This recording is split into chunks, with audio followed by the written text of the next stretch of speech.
this one, you can... Merry Christmas sa inyo nga tanan. Kamusta mga kalawasan? Dira lapyo gid. Kami diri nga side tita, feeling ko do bago lang kami natulog ni Uncle mga alas 3 ang kagaon. Nagbugtaw na naman kami kay amon nga mga baktins ti.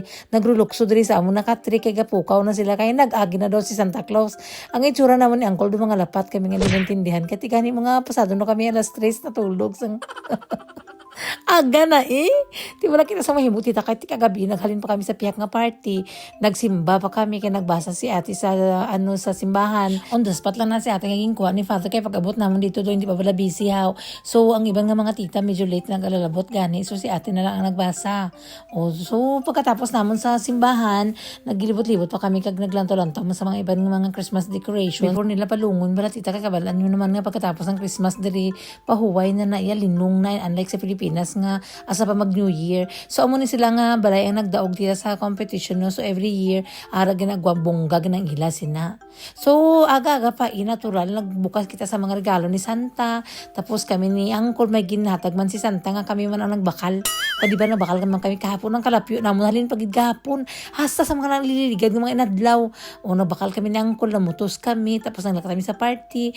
Bahala lapyo kay basta nalipay ang importante dira nga sadyang atong na celebration sang Christmas. Tapos si tita ni nang Esme wala ginay absent taga tuig ginaya kadto ginati sa balay. Nagadulong gina sang mga isa katabungos nga regalo sa mga bata. Sana all. So mo lang to tita na puro pahuway lang kami kadali lang no kay dapat ang amon nga lunch.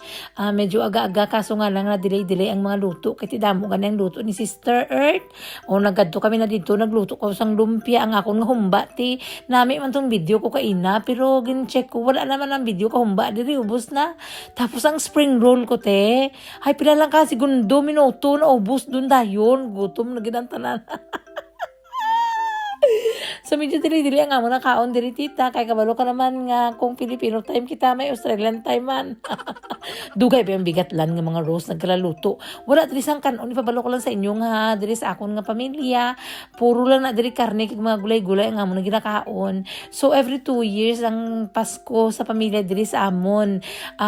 Next year dito na naman sila sa ilang mga pamilya sa ilang mga bana. Sa ila ba lang side sang ilang mga bana dito naman na sila yai. O si uncle man lang iya ang nag-iisang utin sa family. So saan ko lang ang lalaki ba ang yang mga utod puro mga girl lalo. O so ang mga sudara mo diri karon tita ang mga amo sila makita nyo lang dira. Tapos nagtagay ako so excuse ko ba sa Pasko kay inom ko na kay isa lang man tilaw lang bala para malipay mata kunyari nga hindi man kita mabihain sa aton dira nga mga uturan kay sila yan nagatagay-tagay sila ti ako tanang tanga-tanga lang kuya. So wala sang kanon diri sa amon ha. Tapos before kami na magkaon nagabunot-bunot anay kami sana palupok dira. Tapos magsurusukso kami sa amon dra mga crown. Oh, ambutin nyo da. Basta sadya man tita, iba din ang way of celebration namon no. So ginsecure ko na mga buti tita kay balaan ko tita after sining holidays naton. Tulala na kita sini later kati sa tanan mga gasto naton sa tanan nga pajekas naton sa aton mga pamilya sa mga labuans naton bala dira ang buta nga may mga labuans pa rin. Pero ang lipay ni Inday Astrid sa tanan-tanan nga nalipay diri ang bata ako gud nga gamay kay siya ang pinakagamay diri sa amon nga pamilya. So siya ang mas na spoil sa mga regalo. May kwarta siya pero ginsipti ko na dayon sa bulsa ko kay para safe gani.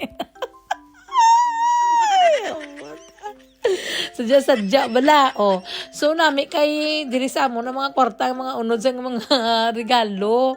So ang auntie nyo nagatanaw lang magkating bata kita how.